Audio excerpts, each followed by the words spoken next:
खुलुमबाय दुलाराय बाथौ गौथुमनि गाहाय नेहाथारि जानानै बाथौ बिबुंसार नायगिरि नोंथांमोननिसिम दिनै बाथौ धोरोमनि ब्रैथि फोरबो बे ओंखाम गोरलै जानाय फोरबो ओंखाम गोरलै जानाय फोरबोआव खायसे खायसे मालाबा ओरैबायदि जायो बबेबा जिल्लाफोराव दाबो माइफ्रानो हाखाङाखै थेवब्लाबो जे जोंनि ओंखाम गोरलै जानाय हाबाफारि बायदि जोङो ओंखाम गोरलैखौ जोंनि माइखौ लायनानै जों एसेब्लाबो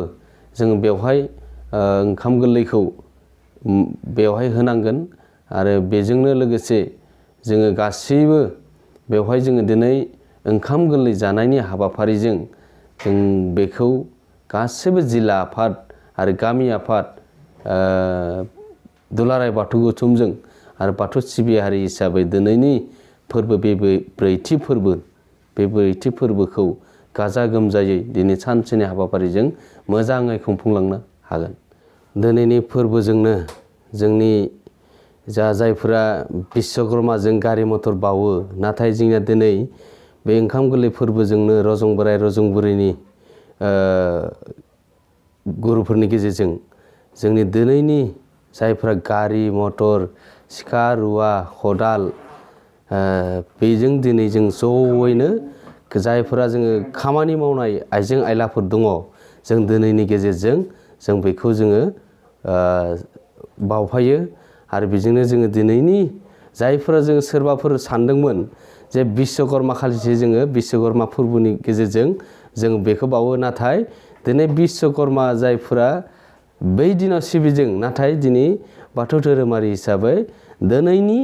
फोरबोनि गेजेरजोंसो जोंनि दिनै बिश्वकर्मा जायफोरा बुंदों दिनै रजं बोराइ रजं बुरैनि गेजेरजों जोंनि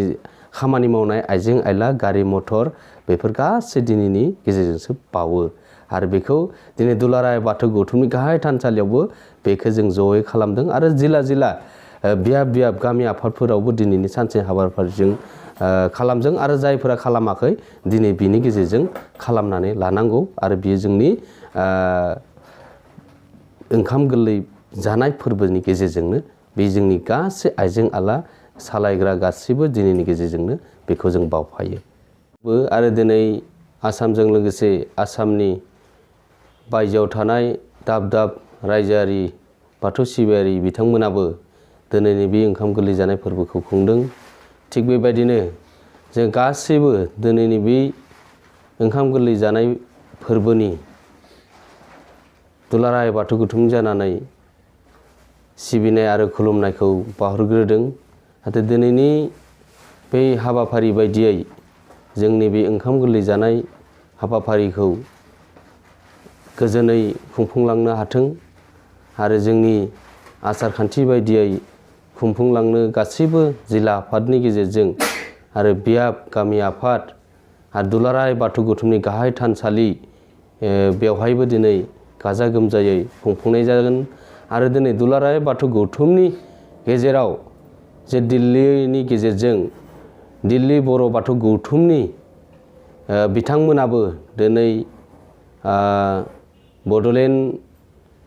भवनाव सानसेनि हाबाफारिजों दिनै ओंखाम गोरलै जानाय हाबाफारिखौ खुंगोन। दिनै बेवहाय गासैबो दुलाराय बाथौ गौथुमनिबो मोनसे हानजा फैनानै दिनै बेवहाय बाहागो लाफैदों आरो दिनै सानसेनि हाबाफारिजों बेवहाय